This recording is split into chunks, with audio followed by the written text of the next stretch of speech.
Hey, you're tuned in to Cannabis Legalization News. Thank you so much for joining us. And, especially if you're a subscriber, I really want to give out big shouts and props to our subscribers and people that like these videos because we have the thumbnail is when.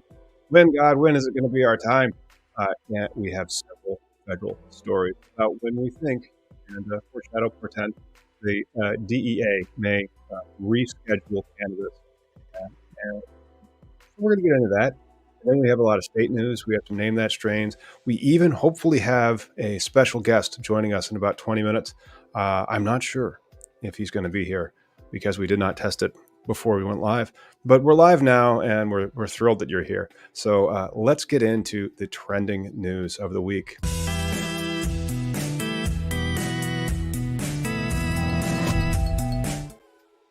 Or StreamYard does not like us because your mic was cutting off in the middle. Like it was in and out. People were commenting, which is fine, but it always adjusts like 5, 2, 3 minutes later. So smash that like, hit the subscribe, let everybody know that we're talking. Cause I think this is going to be a very important conversation we're about to have about the descheduling and reschedule. Yeah. And like when we think the rescheduling is going to happen, but we have been exploring, maybe we should get off StreamYard. Maybe we should go to Streamlabs.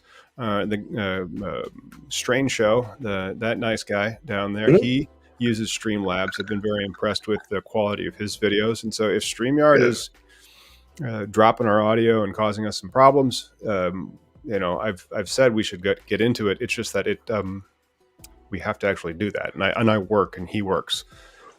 We need an intern. We're the most professional, unprofessional show there is out there when it comes to cannabis right now. You know what I mean? Like we have no sponsors. But not just that, but like our points of position. I'm coming from somebody who works in the manufacturing industry for the past almost over 20 years. You're an actual lawyer who has done banking law, and so like this whole rescheduling conversation, it's always been the long boogeyman for the cannabis activists, right? Like the conversation goes, how are we going to legalize it? Like, right. And I think we have this story came out just on Friday. And so Friday sometimes has the best amount of stories that come out. And it might seem like a slow news week. And then you get one of these on Friday that shows Biden stands to gain a double-digit political support if marijuana is rescheduled. And this is from a poll of likely voters. If you are wondering when cannabis is going to be rescheduled, and that's like our lead story of the week, it's news like this that makes you think, oh, it's going to be soon. Because like Ron DeSantis dropped out of the race today. Now there's two people running against Donald in the Republican primary. So it's Donald Trump and Nikki Haley. Yeah. But it's Donald Trump. And so that means he's going to use this. He's going to use this for, and by he, I mean Biden is going to use this for political points. And it shows that it's already polling really, really well. And the election is just in 10 months. So you're going to see rescheduling before the next 10 months. You're going to see it this year, hopefully in the spring, because there is a long public comment period. And then it has to become a final rule. And you're going to see the administration, and maybe it'll be a non-issue. Maybe Donald Trump will say, we will also respect it being Schedule 3 to try to take it away from him. But we don't know. We'll see what he says. This is one of those topics, though. I've been talking about this for more than half my life.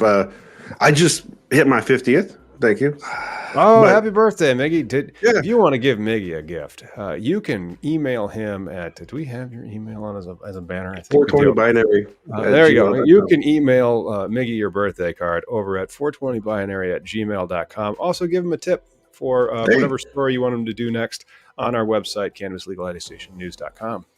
I'll take it. And, but the thing is, like, you get to the point too where, so like I've never considered the conversation, like rescheduling as a like a legit, like again, legalization. It's such a big picture. You become that meme, the guy from Always Sunny. When you're like, boom, I got this. Yeah. But like this rescheduling conversation thing that could possibly happen, it's not going to hurt the presidency, right? It's honestly, I don't like as a consumer. For the catalyst, I saw him just do a big ass long anti-video about what's going on with California Prop 64, and then like other like the Drug Policy Alliance. They're not a fan of like this whole reschedule. Nobody. This is not the perfect process, but this is what we got, and this is actually something that can set up, like equal among 50 states. I just went to the store and bought this, right? And look at the little logo, like shit like that is the standardization of things. Like that's going to happen in all across. It needs to happen. Yeah. So anybody can nationwide federal medical cannabis. And there's some more stories out of Marijuana Moment about when we could hypothesize when this will be coming besides the election. So it's going to be before the election. But then they are in touch with marijuana about rescheduling. So top health officials in touch with the DEA. And this came out on the January 15th. So the head of the United States Department of HHS, Health and Human Services, says agency has communicated the agency's position on marijuana rescheduling to the DEA and has continued to offer additional information to assist with the final determination because their science is binding on the DEA's, which is the Department of Justice's, actions to reschedule it. And if you haven't checked it out yet, you should. I just did a video about trigger laws and how all the states, after the feds move it before this election, we're assuming, maybe even before summer, because then there's this public comment period that has to happen before it becomes a final rule. And then that will set out this cacophony of trigger laws all throughout the United States, or lawsuits in certain states where they will not reschedule it. And honestly, the reason why I say I don't care about like the people involved in the present market, right? Like I know if it happened for us who are about to be store owners, it's going to benefit us either way, right? It'll benefit us because now we're going to be part of a legit 7-Eleven structured market, right? Whatever. We're going to be store owners, just stores. It's going to be generic and weird. But at the same token, if it doesn't happen, we're still doing really well because now you're in a limited state market. And it's a mini lottery ticket as long as you do things right and not like overextend yourself and all the other. If you have a really good operator and you know what you're doing, it's still a business. Sure, you have moats around it, but it's still a business.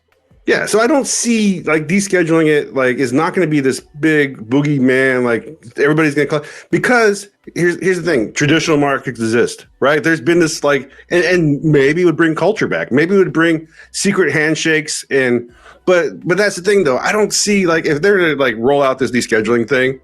It's not going to be this like uniformative like the police are being arresting people for having grows right now. They're going to be maybe fining for people in business, not people growing for medicine at home.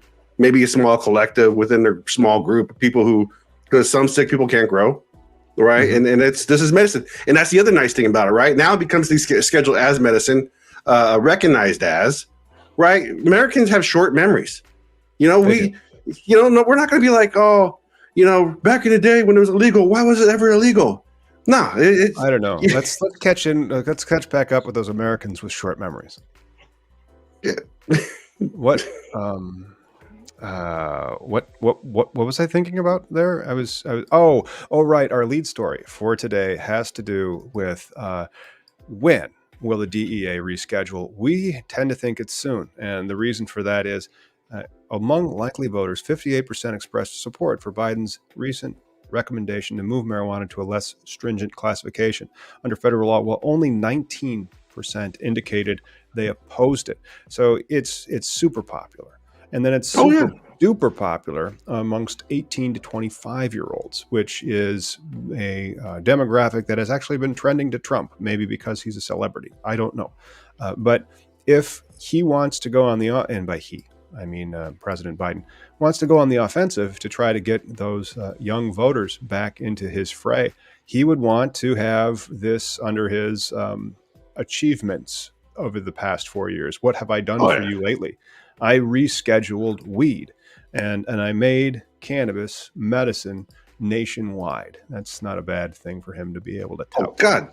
I would love to have that. I mean, besides the CHIP Act and all the other infrastructure bills and even like starting the ball rolling on this. But this also goes to show about the whole legislation process, right? This is how shit works, the parliamentary process. We're 6 months, 3 days from our license approval that hasn't gone in our head. It's just a fucking process. Yeah, it's over 6 months.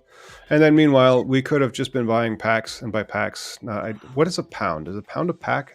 I don't know if a pound's a pack, but we could be buying pounds of THCA flower from Kush.com at like $1,500 a pound, and then breaking it up and trying to sell it in eighths. It's just that we have jobs. Yeah, I mean, that's the professional side of things, right? Like that's why we have valid opinions where we come from the perspective of like industries out there. What up, Jax? Yep. Appreciate you. Max pre-roll. So cool people to run into over at MJ Biz. Good times, I Yes. tell you what. Well, our So we got guest is that. actually in the green room, so we are going to have a guest that we also saw at MJ Biz, and we'll be seeing next week when you can find out where we're going to be. But you'll have to hang out with us for that. What did we say, Mickey? Well, you get that PDF you shared about the legal consequences of rescheduling from the Congressional Research Service. I do not have that in the hopper though. Do you have that up, or can you like flip Yeah, it to me? give me a share. Or you want me just what's that PDF? Well, it's a PDF, so you can throw it on Slack, and I can pull it down, or you can just share it. That one right there. Yeah, this was pretty interesting. Also, getting back to our main story about when the DEA will reschedule, we have to think it's soon because now you have this from last week. The Congressional Research Service is putting out its official, data publication to the 535 members of Congress about what this means. Informing the legislative debate since 1914. Good. I mean, who are they? I don't. This is where knowing you comes into play, right? Like the law side of things, the rule books are out there. For me, it's understanding tech and how things work like that way. But for you, we both understand like coding and how that works. But the law is kind of like that. There's layers of like input, layers of sections to go to, like the CSA that you were talking about before. Right. But so what is this? Like the importance of this? Like you brought this up in the Slack. Again, it goes back to when we think the DEA is going to reschedule. These are official government publications. That means that they are making this they are forcing the issue. So Biden sees that he's going to get popular support for it. His administration is advising the DEA about how to reschedule it. They have put out quotes and services about this information to members of Congress so that they can also understand what's going to be happening with marijuana policy from the administration's point of view. This is what they want to see. And that's that you see all these types of publications coming through. And then you also had last week where they provided us with the unredacted copy. That unredacted copy has to be attached to the interim final rule that will be coming in the Federal Register. And so like I could create a script or something that would just like monitor the Federal Register and see when it seems like the DEA is going to actually publish it. But I think it's probably going to be within the next 8 to 12 weeks. So in this letter, though, this advice, the consequences, the legal consequence, they're saying that the FDA is going to be empowered now. Is that what is going on? Well, the FDA worked in concert with the HHS to recommend the rescheduling down to Schedule 3. However, we've never had a Schedule 1 drug become a Schedule 3 drug that you could then use. Usually that goes the other way. So something already is recognized as a drug and it already is in our pharmaceutical system so that practitioners can write a script for it and you can go get it. And then they move it up and they restrict it. Here, it's the opposite. And so it's a Schedule 1 going down to a Schedule 3. There are no drugs. Because as long as this law has existed, there's never been the closest two are Epidiolex and Marinol, Right. But it's talking about the CSA. When it is Schedule 3, what is it compared with at that point? What is the Schedule 3 like? Is it with Ritalin or? It would be steroids, Tylenol, codeine. However, those are approved. There are no approved. Your Maui is not approved. That's why one of the things I'm going to be doing is probably a lot of federal licenses after this thing gets moved. And then also maybe an NDA, a novel drug application, but I don't think we have a novel drug application. What I think is more appropriate is an over-the-counter or a non, I can't remember what they actually called it. I did some research into it originally, and you would create this packet for the FDA and submit it on behalf of the industry, saying that all of this shit should be over the counter, all of the flour and then fresh extracts, stuff everything that's been in the system for decades or not millennia. Well, just to go full conspiracist when it comes to the law and how this works, how people were afraid of what's the Galaxy, the Phylos project where it's like you said, your Maui Wowie's not approved, but maybe this terpene profile or this certain DNA profile, would be the next level of that. But that's like now we're labeling organics, right? Like, this is like vitamin C is not going to give you scurvy, but we don't, or help you not get scurvy, but we don't like label oranges as like, medicinal, even though it does provide that. No, we don't even do it with vitamin C. And so like the vitamin C that's in it, that's also just a vitamin. And that's kind of what we have with cannabis. You have this flower that has cannabinoids in it and always has for thousands of years. But then if you took like the cannabinoids and then you made like an extended release capsule that is, very specific in its dosing and very specific in its method, like you've done clinical and you've gotten like an NDA. So you have like a new drug application approved from the FDA for specific uses for that dosage of the actual drug. That's typically how they work. It's not, aspirin's made from bark of trees. They don't usually just take the bark of the tree and go like, hey, that's a Schedule 3 drug. That's aspirin right there. No. Well, they don't do that with heroin. Like heroin Schedule 1. But the poppy plant isn't. Yeah. Yeah. I found one lying in growing in Redmond at one time when I was walking to work, a poppy plant. So, that's wild. How we don't define these organics, and I think it'll be a fun conversation with our guest coming up too, as we get closer to 420. Oh yeah, we're getting there. And then remember, all these scientists also don't know shit. And so this is the Justice Department researcher questions the 0.3% limit for hemp, saying federal law based on a 1950s anecdote, which is correct. But then he has this hilarious thing, and this is doctor, and so he is a doctor, unfortunately. Francis Scott. Actually, maybe he's not a doctor. Francis Scott is just a physical science scientist at the National Institute of Justice. So, he's not a doctor. But he would say, okay, these are really tiny amounts, 0.35, 0.4%, tiny amounts.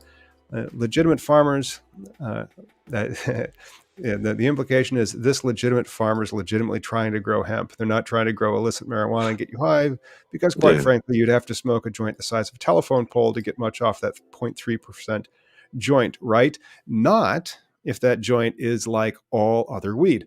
And that weed has, 0.35% Delta 9 and 24% THCA. So when you light it on fire, it becomes literal weed.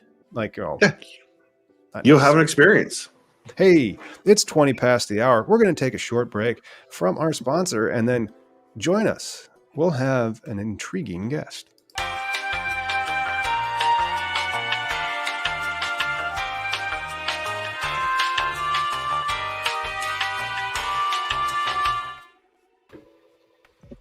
Yes, joining us, maybe not even aware of it, is Meta's founder, Dimitri Downing, that we have not seen since we were on the floor at MJ Biz. We did a live there. It was fantastic. And if you didn't see it, it's because it was labeled 18 plus. That does happen to a lot of our videos. All the more reason to subscribe. Yeah, and what a nice group. What up, Dimitri? I thought we all agreed to wear little meanings. Right? You didn't get the memo. I washed my hair today, so no. He's got that, like that. Shameless plugs for my friend at Weed Maps and my friends at Weed Maps. Oh, there you go. Yes. Hey, have you seen that bite-off group called Weed Shrooms? Like there's some, I don't know, I don't think Weed Maps is part of it, but there's some on Instagram that looks just like the Weed Maps logo, but they're writing off the whole shroom thing now. So that's just weird to see, like the writers out there, like the in-between gray zone, making money, who's investing into this shit, people's. Like, it legit looks like it. I like that. What's it called? It's called Shroom Maps, just like Weed Maps. Yeah. Like, I'm just wondering if they're part of it. It makes me interested. Well, if they aren't, they should get a cease and desist letter. 100%. But Dimitri, what is going on at your neck of the woods, which I will be visiting on Tuesday? I think I'll be late. It's supposed to rain on Tuesday, and you know how airplanes hate those. Where are you flying out of? I'm flying out of Peoria to Chicago to Phoenix. Yeah, don't they just close all those airports during the winter all the time? Yes.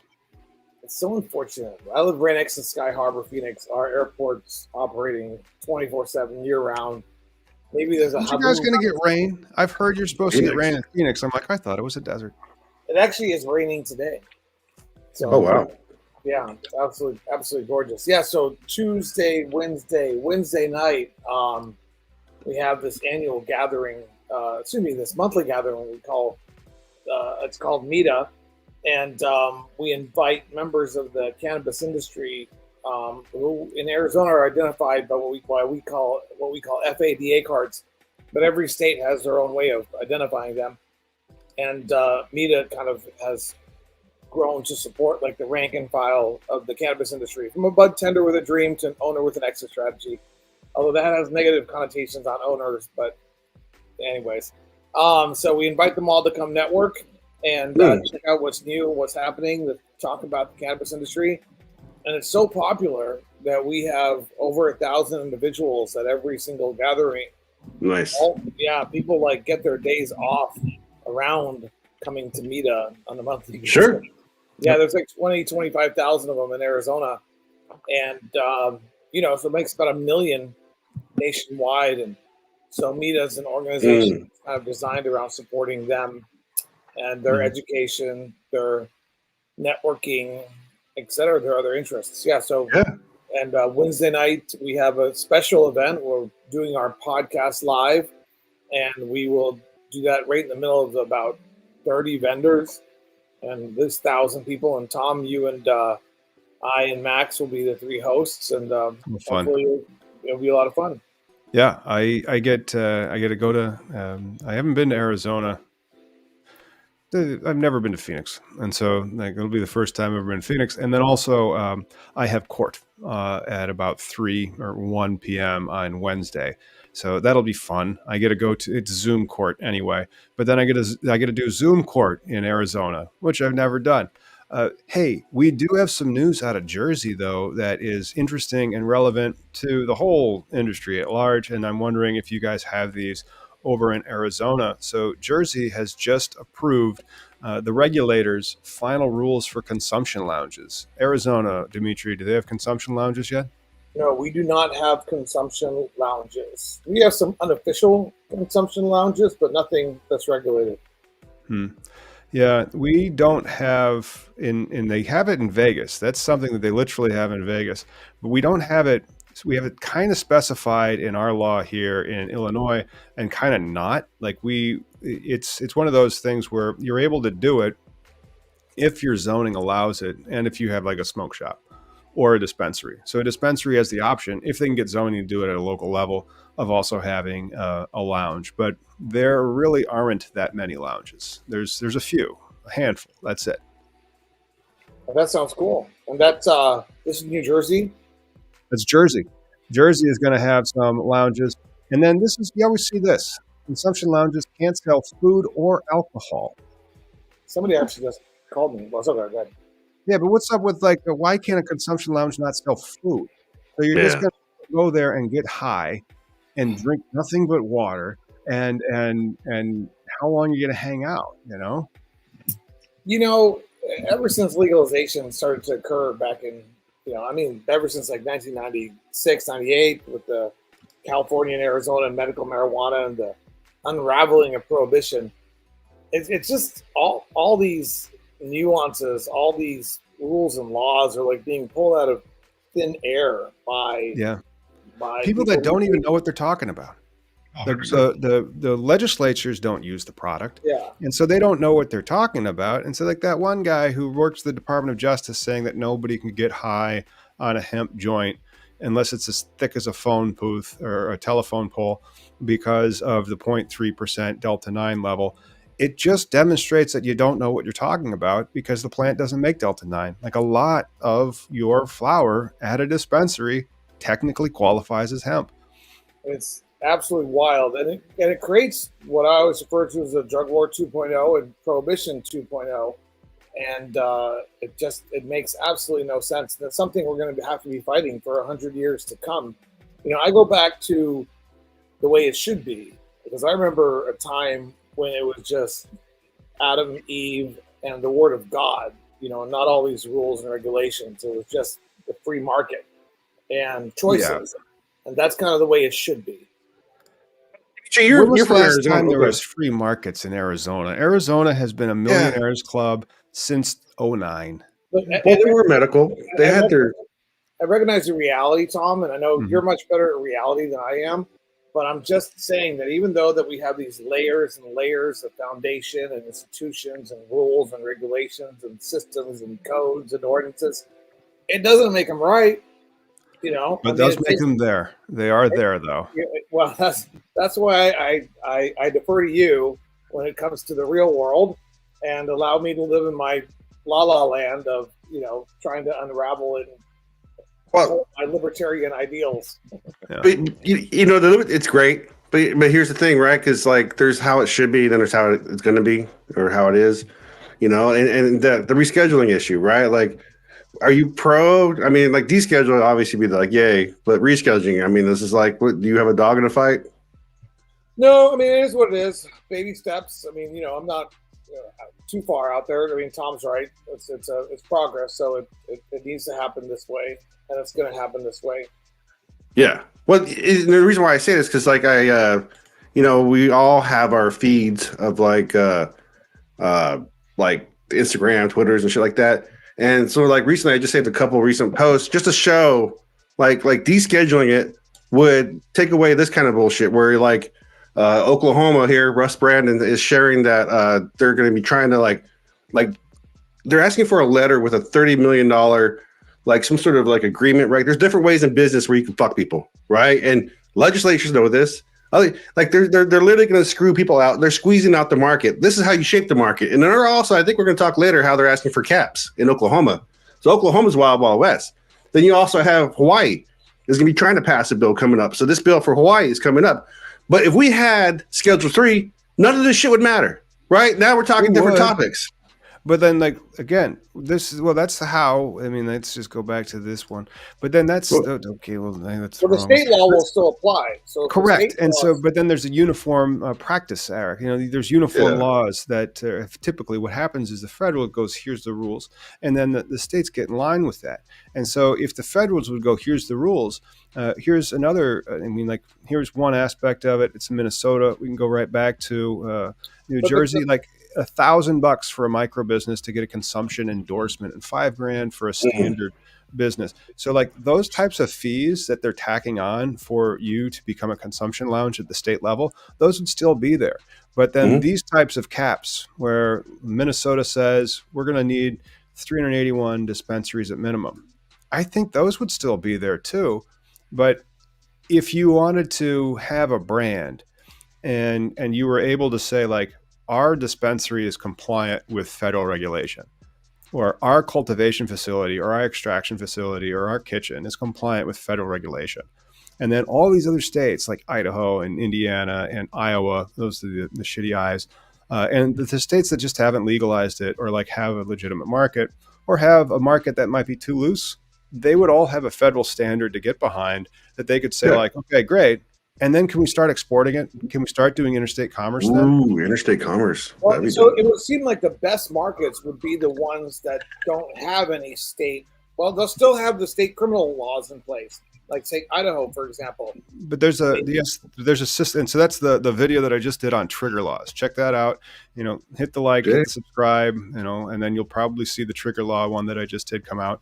So after Schedule 3 happens, about half the states, boom, within 30 days, there's this trigger law that'll happen and they will get in compliance. So that'll cause breakages to a certain extent. So there'd be breakages in Illinois' cannabis law after that, in my opinion, because now all the there's only 55 medical dispensaries in the whole state for 12.6 million people.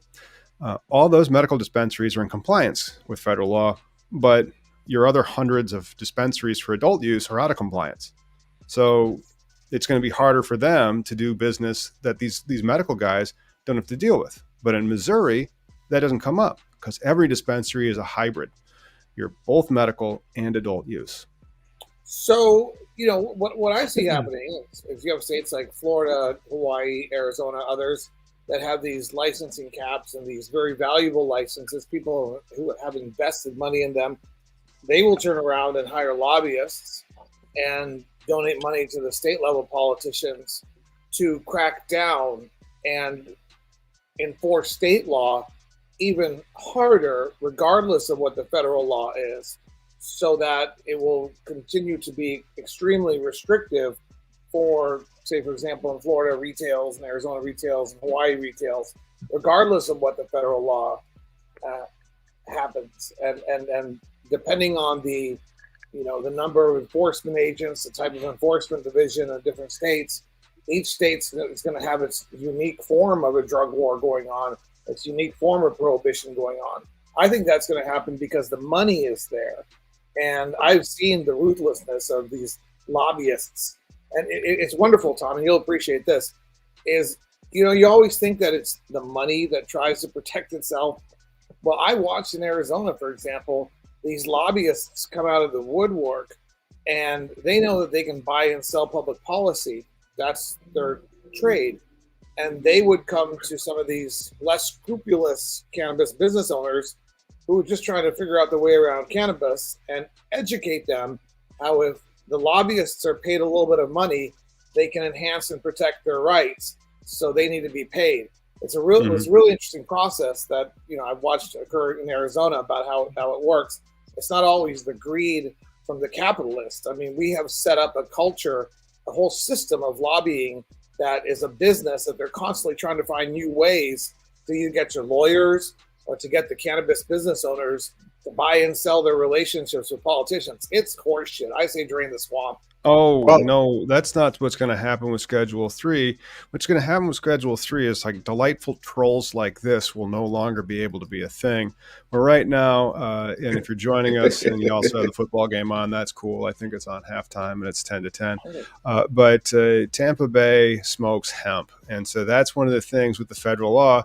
Like, they have a very restrictive program down in Florida, but then hemp can be anywhere because they can just call THCA flower hemp. And then smoke it. And so Detroit has Tampa Bay smokes hemp, trolling the Florida market by saying our weed is better than your weed. Take that, Florida. That whole hemp regulation and how it's going to break down, it's coming to fruition again in the Arizona legislature, just like it's happening in Florida, over the next 3 months. So you might want to track that and follow that. And are they trying to get rid of Delta 8 and THCA? Are they trying to crack down on what it is to mean hemp in Arizona? Well, one group is trying to allow for a new hemp regulated program or no change whatsoever. And those are kind of the hemp guys. And the other group is trying to make sure that if there is the sale, it only happens through the THC regulated dispensaries. And, while we work as an organization mostly with the THC group, we don't get involved in the politics of it. I mean, that's those. Do you know how much when the cells would knocked out of if like rescheduling with like the hemp stuff, right? Like this whole like debate about like hemp, testing above 0.3%, whatever the argument is. Like coming from if I was in the business, because I see it like with Tom and I. If like the whole federal like the regulations, right, to be federally obligated, right? It's just like it sounds overwhelming, but Walgreens is federally meets requirements, right?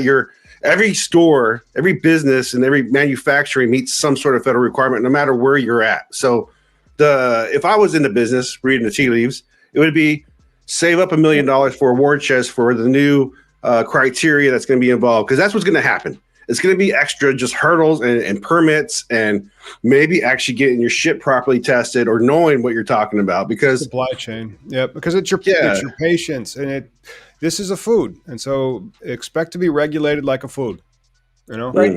And of course we have to accept that, different regulations are going to fall upon flower, manufactured products, distribution, transportation, retail, etc. And as we know, time, place, and manner is always something that's protected regulatory-wise at the local level.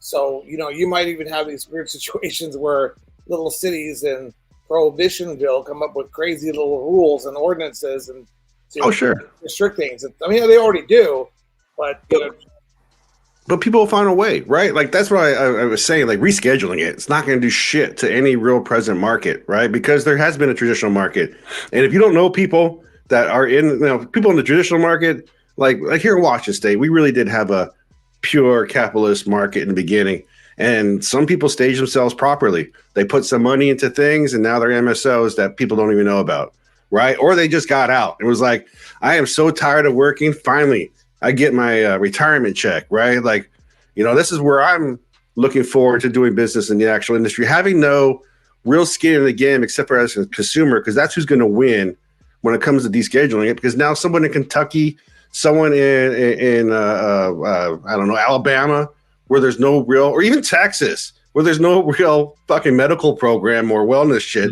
now you're going to have a chance, right? Because now you're going to get arrested. It's federally illegal as a patient, because I have seeds and I would send them to somebody if they're like, hey, I'm sick and I want to grow. Like, here you go, because I'm not doing anything with them right now. Like, that's the kind of thing of the cannabis community thing. It's not weed until you light it on fire.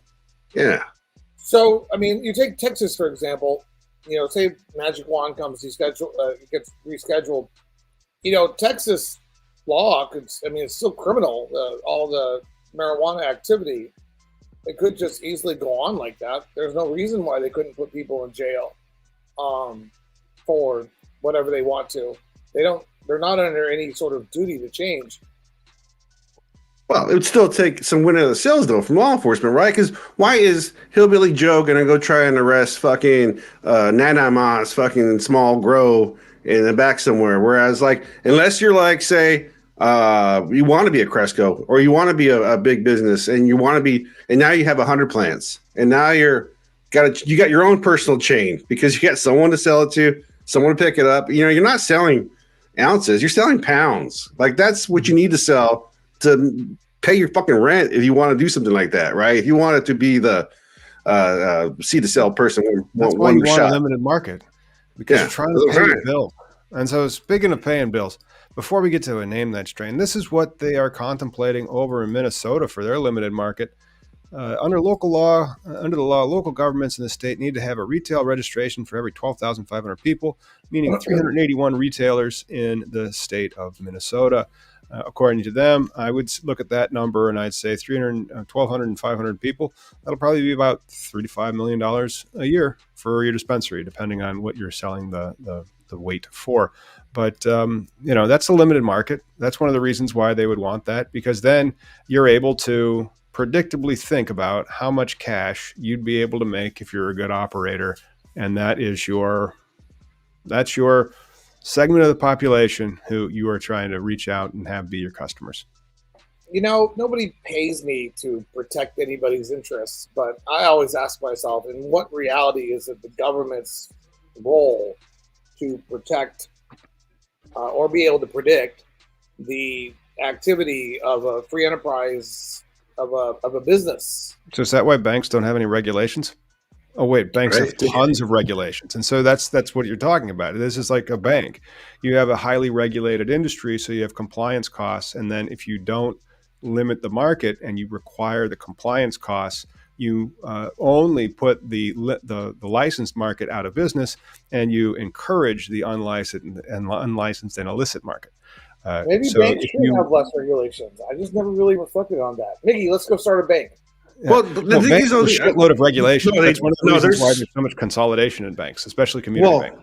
Yeah. Like casinos, though, right? Like everything has this like bottom line structure, which is the shitty part of like America capitalism. Like you all find a need to survive, right? But Dimitri, this would behoove you, benefit your group and all the other groups, because like that's the other thing about weed. There's all these auxiliary businesses, right? So like, because then now you're growing the number of players across the United States. Now everybody thinks they have a chance, right? Because you're talking about enabling small business, right? Because this is gonna, like, law enforcement is gonna come after if you are in Kentucky and they do a rule against it and you got 100 plants, you probably are Cresco, right? Because everything costs money, the fucking property, the heat bill. Like, are you raising red flags? People, you even steal power.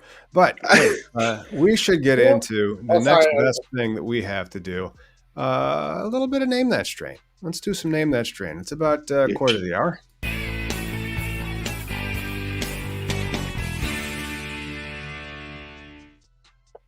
All right, everybody, that's a good fight. Right now, Dimitri has turned his head into a fantastic-looking nugget, and now Miggy is a fantastic-looking nugget. This is from Terrapin Care Station, and they are offering a Terrapin original here. The cultivar has parents called Glass Slipper and crossed with a Chunky Diesel to create a strain with a tasty terpene profile. That is a real exotic, and its parents are Glass Slipper and Chunky Diesel. Give it a Air Station is the name of the farm. A Disney-related thing. A Disney-related thing. This one is like a real exotic, and so like you're not going to be able to get it unless you are familiar with Terrapin Care Station. I would say, yeah, it's also very often the villain in Cinderella. There you go. The villains in Cinderella would be its name. This one is, I'm not sure why it's called this. When its parents are Glass Slipper, well, maybe that's why, because of Cinderella. You know, what did she have? And then Chunky Diesel, maybe that's the Prince Charming. I highly doubt that. That's like a 3-inch nug on my screen. Well, it is. This one looks hand trimmed. It's got a lot of purple hues or darker hues in it, and it is quite frosty. Irresistible aroma, potent effects, and melody of fruity flavors in each toke, according to this Leafly profile about it. Yeah, it's not apple fritter. It is kind of close. What does Cinderella have? And so Glass Slipper is one of its parents, crossed with Chunky Diesel. And so stepsisters. Cinderella had stepsisters. What kind? Nobody's going to get this. Nobody's going to get this. Well, that's just, yeah, it is ugly stepsister. Ugly stepsisters. Oh. That was the name that strain for today, January 21st, 2024. Evil. Yes, evil stepsisters is very close. And then they were quite evil. I mean, poor Cinderella. She had to scrub everything. But I really like how it's called Terrapin Care Station. So, yeah. That's a cool little game. Do you just do that once a show? That's right. We just do that once a show. We should try to get cultivators that want to sponsor it. But that'd be fun. But again, like, first we have to get IRC 280E out of the way so they have a marketing budget, because marketing is never deductible under IRC 280E. So if we can get that out of the way, great. But then B, we also have to make sure that the social media companies that are out there realize that we are advertising for an adult product for our audience that are but then is that going to be okay with their terms of service? Like if we were saying like this was brought to you by Makerspace, or if this was brought to you by, you can't really say OnlyFans. This content is brought to you by OnlyFans. I don't see why not. They might get upset about that because you're violating their terms of service. Well, I've seen like I listen to Daily Beans, and then they have one company I actually reach out to, Microdose, here in Oregon, that I will shill. Goddamn it, I'm at this point now. You know, like it's Miggy medicine. I just want to make sure it's a good brand. Make sure that you add that, so it'll say Miggy 420 will shill. That one at the yeah. But that's the thing, though, man. Like if you have a quality partner, it's not hard to sell fucking weed or even any psilocybins. But weed be my thing. But yeah, psilocybins are still a scheduled drug. Okay, but we have some shit that we weren't expecting, especially out of Oregon, considering we were just talking about a lot of limited market states.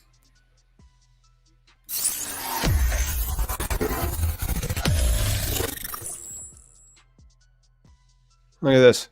An Oregon trade group wants to cap the marijuana business licenses in the state. Didn't think I'd see that coming. Even Oregon's waving the white flag toward the limited markets. The unlimited markets. And so the Cannabis Industry Alliance of Oregon wants state regulators to restrict the number of licenses to operators in the state. It's already too competitive, they say. Serve Oregon's consumers without out-of-state export products still not allowed. Well, I mean, sad. I mean, I don't know how to feel. Oh my God! Imagine if they capped. The whole concept of not competing is just insane. It's just in the cannabis industry hard. I mean, like this one, remember we were just talking about the limit. And so like she says, there's roughly 3,000 business licenses for growing and processing and selling marijuana in the state.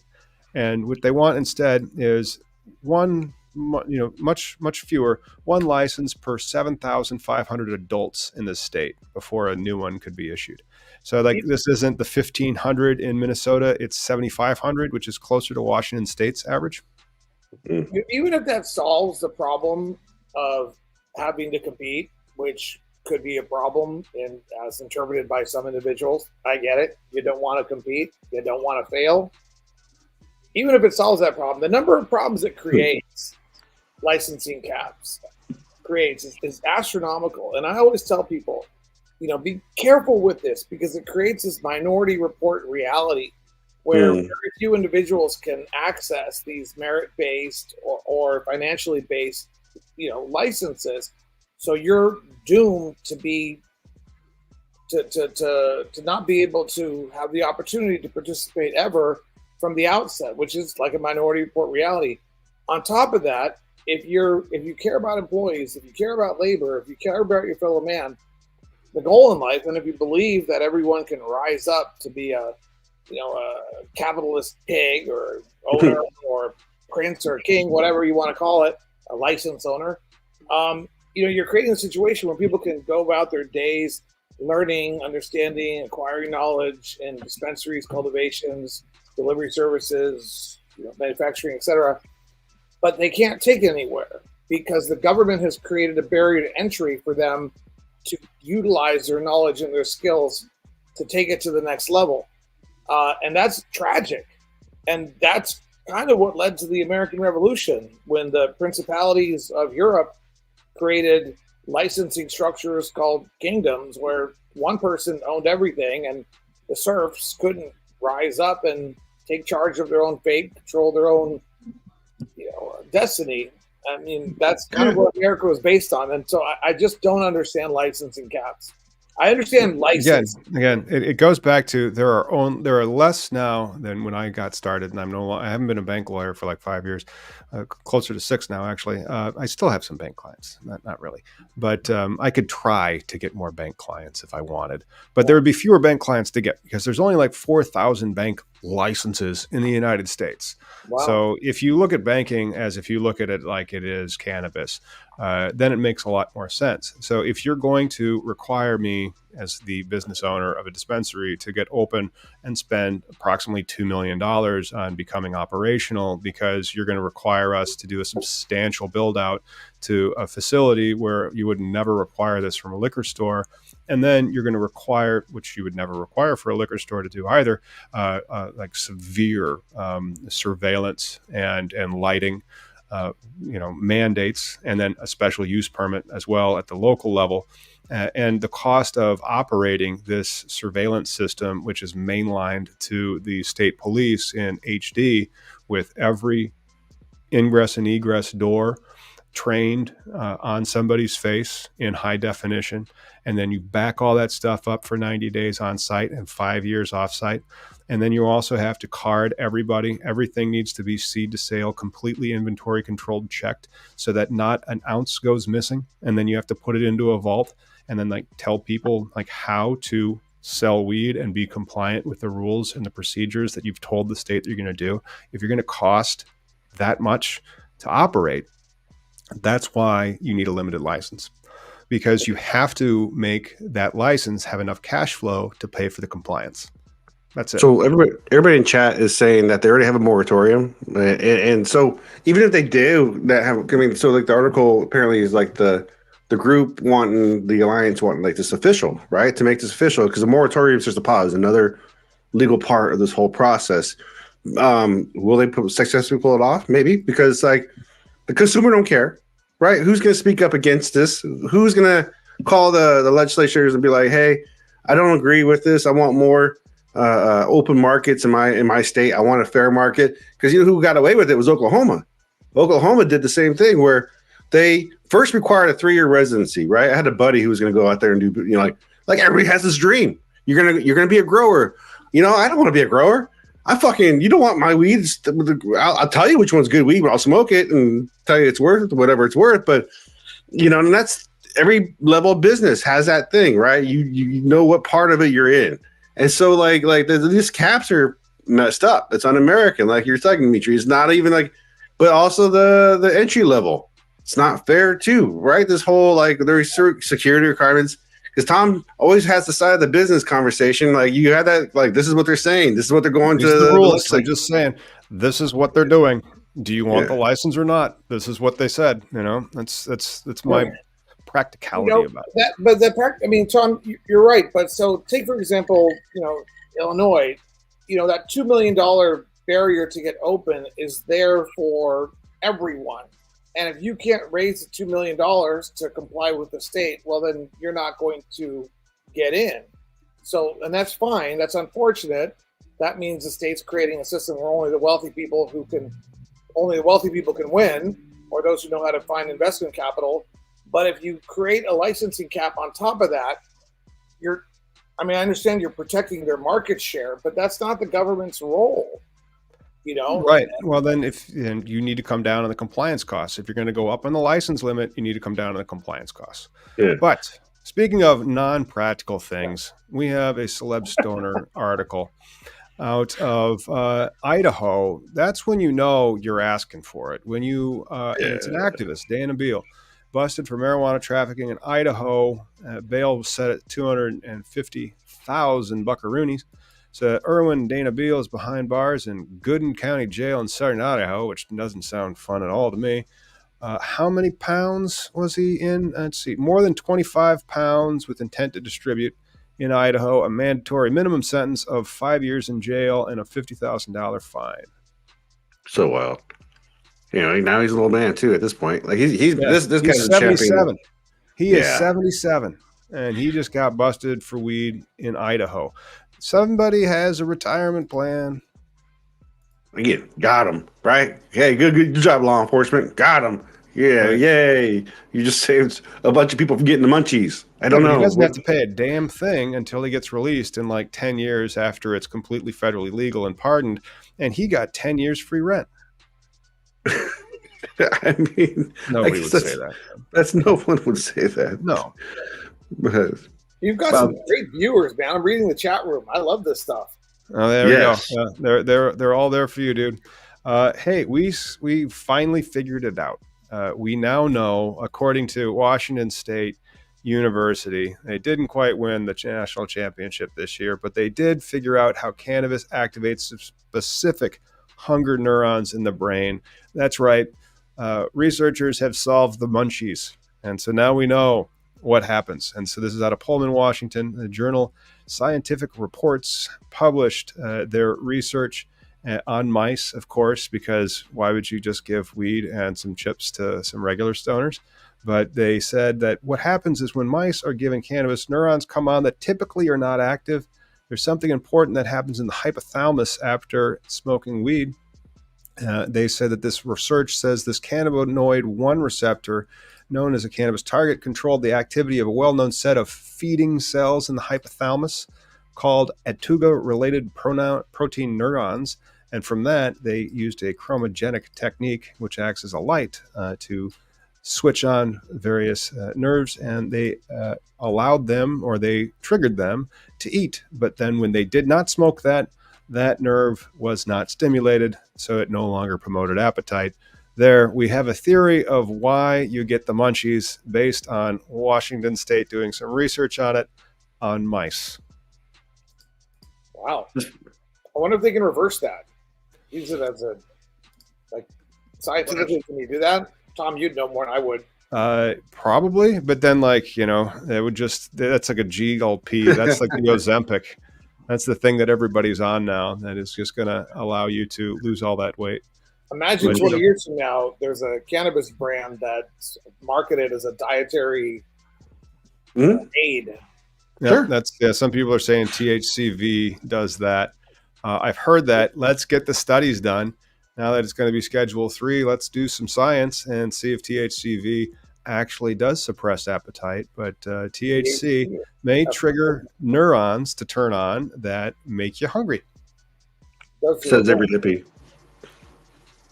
THCV. I'm interested now. Yeah, THCV is supposed to be the non-munchy one. Hmm.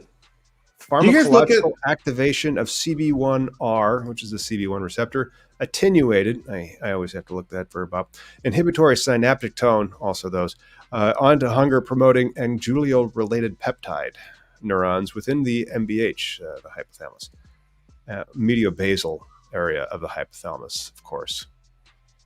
how often when you guys buy weed, do you actually buy it for the or specific like insomnia? Like occasionally I get like a CBD thing, like a joint heavy, but there's not really too many times that I go, I wish this had CBG or CBN. I just go, I'll take an indica and hopefully it puts me in my ass. Sometimes I think I would do that more often if a lot of the extracts, so a lot of the edibles have a lot more blended cannabinoid profiles. I do have some CBG flower I've been meaning to smoke. I just smoke the stuff with THC in it instead. My lunch money was basically my weed money in school. Like that. Yeah, again, I mean, it's just as a consumer, I really do think descheduling would benefit consumer overall, right? Because it would establish a fairness where like people have a chance to grow, right? Because now you're disincentivize law enforcement, right? How many times you grow in some apartment, somebody sees it out your window, and the law enforcement's called, and now you're in trouble. Well, if they show up this time, fucking take it to court, fucking ride it out, baby. You got protections, kind of, sort of. A little bit. That's one of the reasons why I am kind of excited about it going to be Schedule 3, so that you actually have the ability to have like a medical defense, and that would be nice. We'll see that in the future, though, because that's our show. And if you've been tuning in, we really do appreciate it, and especially if you're a subscriber, thank you so much. Hopefully you like this, and check out that trigger law one that I did. I'm not sure what I'll do next. We are offering executive producer credits if people have ideas. And then see us on Wednesday. Me and Dimitri will be hanging out in Phoenix. Are we going to go live? Do you want to go live on that one? We can, yeah. Provided that Phoenix has 5G, we could rig something up. There's a lot of people there, so we'll figure that out. Awesome. All right, everybody. Have a great week. We'll be back next week with more cannabis legalization news.